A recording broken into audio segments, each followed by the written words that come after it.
Free audio post-production by Alphonic.com. Welcome to Radical Personal Finance, a show dedicated to providing you with the knowledge, skills, insight, and encouragement you need to live a rich and meaningful life now while building a plan for financial freedom in 10 years or less. My name is Joshua Sheets. I'm your host, and today, as the title says, I'm not dead. I have, however, been a bit sick. First, it started with the children. They all got sick. That was difficult, and then it has continued with a few sick children continuing, and now I am sick. Some kind of nasty flu, not sure exactly what, but coughing, and today I haven't even been able to get out of bed, which is frustrating. But as I've been lying here feeling enormously guilty for the lack of shows, and I've been racking my brains to try to figure out what could I speak about in my enfeebled and delirious state, I thought, you know what, let's just talk about being sick. And I thought I would share with you just a couple of insights that I always think about when I am sick. This won't be long, be very straightforward. Number one, I really enjoy many aspects of being an entrepreneur. There are many things that are really good about being an entrepreneur. There are also a whole set of things that are not good about being an entrepreneur, or at least some things that are challenging. And one of the challenges that continually hits me is simply the responsibility that comes with being an entrepreneur. When I was an employee and I was given a certain number of days off and sick days off, I knew that if I left the office, then things would go on. But as an entrepreneur, if you're going to make it in entrepreneurship to any degree, you have to develop and exercise basically a higher level of responsibility. You are responsible for essentially everything, and that is one of those things that just weighs on you over time. It's not a bad thing. It's just something you get used to. But what it means is that when sick, it's very hard to ever actually relax. I'm sure that there are some people who are able to do it. I am not able to do it yet. I can't lie in bed. I can't lie in bed and do nothing. And so you kind of just feel this ongoing sense of duty that I need to get up and work. And I can't be in bed here more than a couple of days. Now, that's not a big thing. The only reason I say it is that if you're an employee, try to appreciate all of the benefits that you have of being an employee. Don't pine for being an entrepreneur. Recognize that either lifestyle comes with a significant set of challenges, and nothing is perfect. They're just different. I remember vividly when I was in high school, I attended one year a Super Bowl party, and I had a really great time at the Super Bowl party. Stayed up late at the Super Bowl party, and I went home Sunday evening, and I had to get up for school the next day. And I remember thinking to myself, man, how terrible it would be to have to get up and go to work on Monday morning. Then in college, I had a similar experience. Super Bowl party, really late, had a great time. Then I didn't get up and go to work on Monday morning. And I thought, man, this is great. This is the way to live. I want to live my life so that I can go to a Super Bowl party and not have to wake up the next day. And I did that. I built a life that I don't have to ask anybody what I do on any particular day.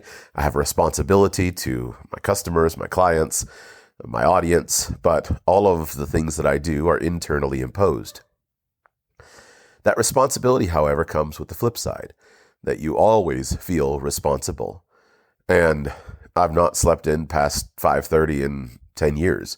I don't use an alarm clock, and I'd go to bed, but I haven't slept in past 5:30, I guess maybe 6, probably since early in the morning in 10 years, no matter what time I went to bed.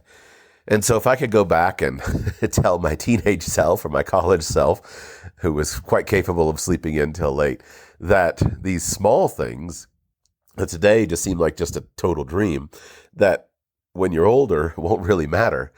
And what'll come with it is a flip side, that many days as an entrepreneur, some days, many, somewhere between some and many days as an entrepreneur, I think, man, wouldn't it just be nice to have a job? Wouldn't it be nice just to go to work? Somebody else deals with everything. All I got to do is do my job and keep my boss happy. Wouldn't that be great? That would be wonderful. Why can't I just do that? Joshua, what are you thinking going and doing entrepreneurship? And so recognize that whatever your dreams are, you probably should pursue them. But what would be really useful along the way is try to ask people for their actual experience in the various things that you are considering pursuing. Try to make certain that others will share with you honestly, and you're not just getting one side of the story. So things like having sick days, what a blessing. Now, if you are an entrepreneur, I believe that you should exploit the benefits of entrepreneurship, and I do that consistently. But if you're an employee, you should exploit the benefits of being an employee, because both of them have their strengths, both of them have their weaknesses.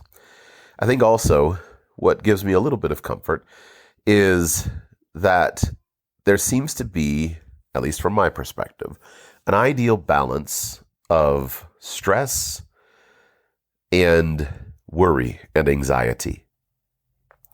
I think a little bit of stress is good.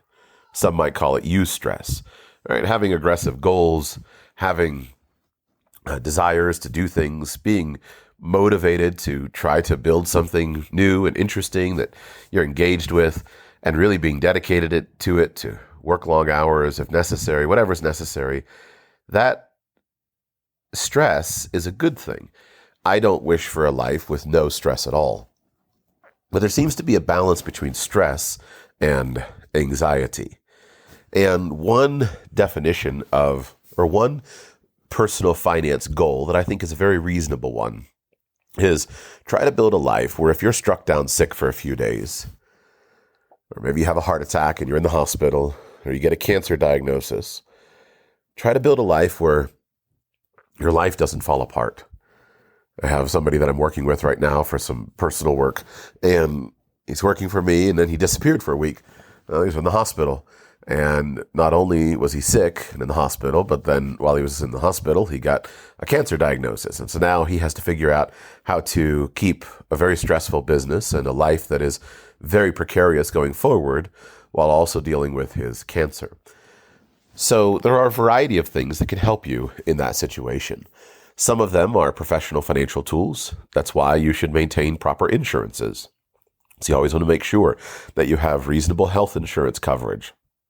If you are not yet financially independent, you must have disability income insurance if it's available to you.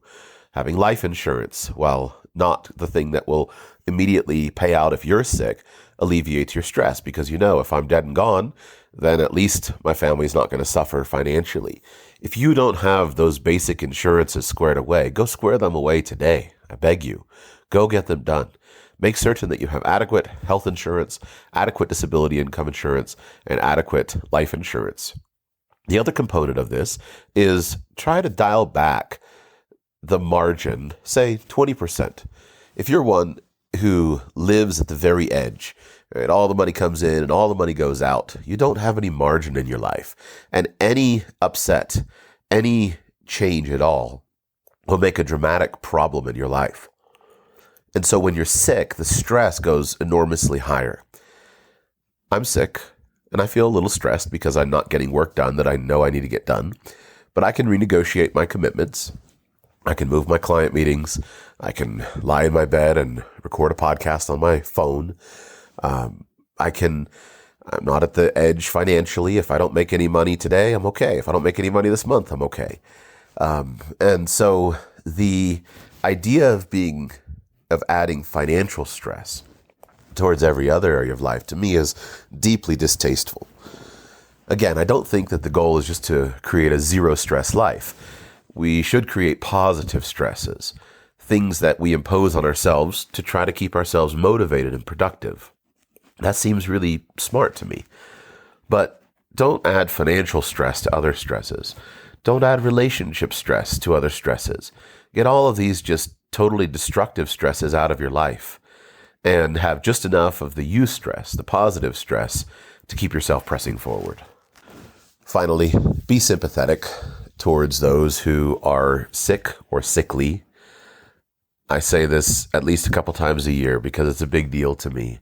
But you and I have a burden of care to help those who are enfeebled, to help those who are sickly, to help those who are weakened. You and I, who have robust physical health, who basically go through life feeling good, able to be productive, able to be focused, able to do big things, you and I have a lot to be thankful for that we did not earn. I did not earn my robust health. I'm grateful for it. I have a duty to maintain it. I'm trying to improve it, working to improve it, as I would imagine are you. But I didn't earn it. It was a gift from God and from my forebears. And I come from good genetic stock. I was protected in the womb. My chromosomes work. My body is strong. I was protected when I was a child. I didn't experience traumatic brain injury. I didn't fall out of a tree. I have a body and a brain that works well. And any degree of success and effectiveness that I have been able to enjoy is largely due to these unearned treasures, these unearned abilities, these unearned benefits. Now, look around you, especially on a sick day. Today, I'm lying in bed. Yes, I'm making a podcast, but it's not that great. And basically, I've got nothing to show for my day. Now imagine if I felt this way every day. You take a day when you're sick and imagine that you feel that way every day. So being able-bodied is such a blessing. And whenever you have a blessing, especially an unearned blessing, a personal privilege, you have a responsibility to use that for the benefit of others, especially those who do not share in the privilege and the blessings that you yourself have. To whom much is given, much is required in every area of life. It's important that we recognize that.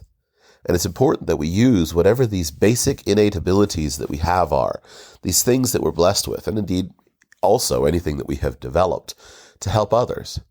Right? I'm 6 feet 6 inches tall. I have a responsibility to help short people.